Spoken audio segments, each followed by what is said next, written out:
those kind of words. And I think it's a great question to ask, is why. Today I'm going to focus on, in my talk with you, about how we got here. But first, I want to acknowledge that standing up here in front of everyone, in the presence of many professors, no less, is sort of a flashback to my 1L year. It feels like I'm in foundations of law or civil procedure getting cold called. And I'm sort of half expecting Dean Campbell to ask me who is suing whom and why. Well, Dean Campbell, after the multi-state essay exam, I'm pretty sure all of us want to sue the NCB.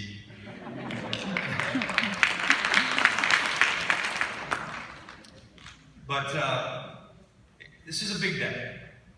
And in just a minute, all of us are going to stand up from our seats. We're going to line up, we're going to walk up these stairs and cross this stage. And when you do, Dean Campbell or President Williams will hand you a diploma.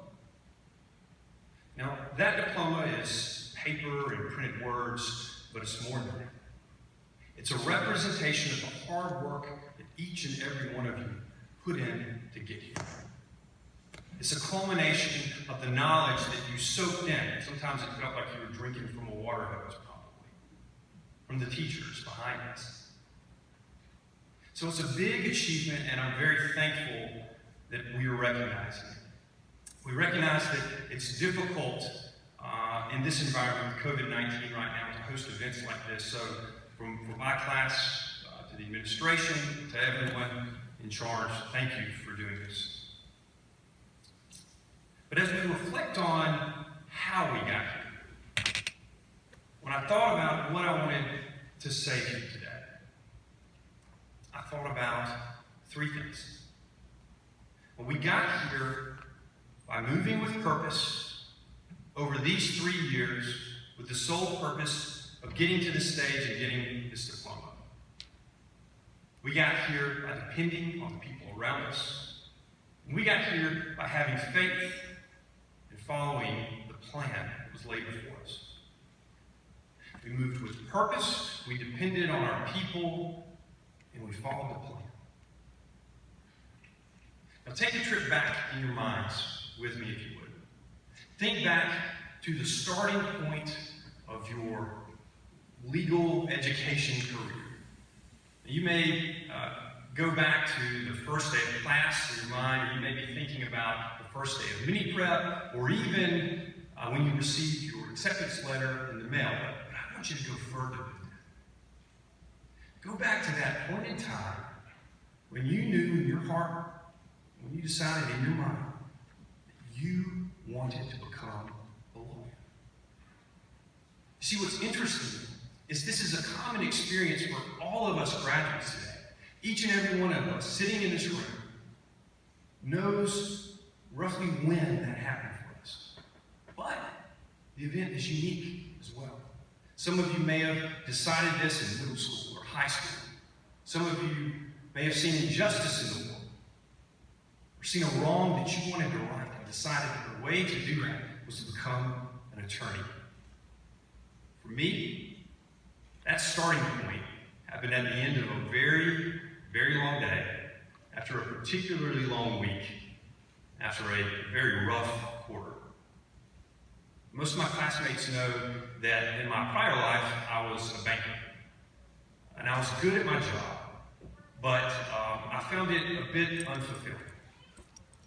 And at the end of this particular day, I thought back on a dream I had when I was younger, a desire to be an attorney. And I made a decision that day that that's what I wanted to do. So I picked up the phone, and very nervously, I called my wife. Because, as you see, I have a wife, 2 kids, a mortgage, and 2 car notes at this time, and I was about to tell her that I wanted to quit my job. But to her credit, Ashley was fully supportive from day one. Before I even finished my sentence, she said, let's do it. And from that moment forward, every move that we made with the purpose of getting here today, to walking across this stage. Now, the idea of moving with purpose. If you've taken a trial advocacy class, or some of you, if you've interned for a trial attorney or worked for a trial attorney over the summers, you know that in the courtroom, your main goal, your focus is to persuade the judge or the jury that your argument is paramount over opposing counsel's. You want them to listen to your story that you have to tell. And that any sort of movement, fidgeting with your fingers, rocking back and forth, or wandering aimlessly about the well, acts as a distraction from the point that you are trying to make. So we're taught that when you move, when you have a point that you want to make, you step into that. When you want to emphasize something, you emphasize it. You move with purpose. So, graduates, think back to your 1L year. It was a random Thursday night. You were sitting on your couch, watching football or Dancing with the Stars or The Bachelor or whatever it is that you like. And you realized that the next morning you still had 30 cases to read for the next day for criminal. And you're looking at the remote, and you're staring at the off button, and you're looking at your coffee table, and you see the casebook staring at you, and in that moment, you make the decision to press the off button. That one little movement was a movement with purpose. Think about spring break, when your friends from college went to the beach, party and have a good time, but you stayed home to work on your appellate brief or your rigorous writing assignment. You making that choice to stay home was a movement with purpose that brought you here today. But every movement that we made, regardless of how much discipline we have, regardless of how smart all of you are, and you know that you are, otherwise you wouldn't be here, we could not have got here alone. We depended on the people around us. And when I said that statement, every graduate had a picture of the people in their minds and in their lives that helped them get to this point. Mine is my wife, Ashley Bell, who sacrificed 3 years for me to go follow a dream. You see, when I went to law school, we decided that it was best, if we're going to do this, we were going to do it right, we're going to give it our all. So I lived in Montgomery through the weeks, and she lived at home on the weekends. So essentially, through the week, she was a single mother. I depended on her to do that so that I could be here. I depended on my children, Lorelai and Dax, to honor their mother and obey her when I was gone. I depended on my parents, Lynn Bell and Melissa Bell, to provide physical support by helping my family and financial support as well. And each and every one of you depended on people too. Phil Fikes depended on Bill and Terry. Courtney, you depended on Josh. Jake depended on Charlotte and Buck. Kim, you depended on Amber. Amber, you may not know this, but most of us here think that you deserve to walk across this stage too. We've seen videos of you studying with your mama, and we've seen you in class every day. So often, you feel like you're a part of our class. And each and every one here can think of those people in their lives who sacrificed to get them there today. We depend on them. But not only that, we depend on each other. Raise your hand if you've ever been unprepared for class and had to depend on somebody to slide you a brief. They can't do anything to you now, right? They've mailed the clothes. Raise your hand if you felt like your notes weren't enough, but somebody had an outline to help you out. Right? We leaned on each other. And I don't think anything encapsulates that better than what happened our 1 hour year. You see, A lot of you know we lost someone dear to the Faulkner family, a member of our 1L class, Michael Larkin, who died a very untimely death. Now, he was in the library every night. I remember seeing him up there, so I have no doubt that he had the work ethic to be here today if he would be walking across this stage if he hadn't passed away. But the heart of the school was broken. And we leaned in and leaned on each other. And Mike's study group, Noel and Ashley, needed lifting up. And I saw my classmates lift them up. And we came together. So when we walk across the stage in a minute, we do it individually. It's an individual accomplishment, but we also do it as a team. But every team needs a coach, right? We've got about a dozen of them sitting behind us here today.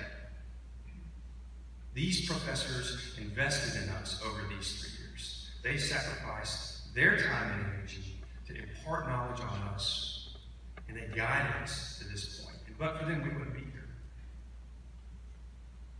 If it weren't for our professors, we wouldn't know who owned Blackhead. If it weren't for our professors, we wouldn't know that an eggshell could be a plaintiff. We wouldn't know the difference between de jure and de journo. So, from the bottom of our hearts, thank you. But not only did we move with purpose, not only did we depend on people in our lives, we also had faith in the plan that was laid before us. Now, you may think that you didn't follow the plan. You may say, Wes, all I did was read what was assigned and brief the cases and study for finals, show up and take the test. Well, that's the plan, right? There are people that didn't follow the plan, and they're not walking across the stage today. You trusted in the plan that your professors laid out for you. And I believe that most of you think that there is a plan that someone or that the Lord has for your life as well. If you didn't believe that a higher power was calling you to do something more, you wouldn't have sacrificed reading 300 to 500 pages a week for 3 whole years.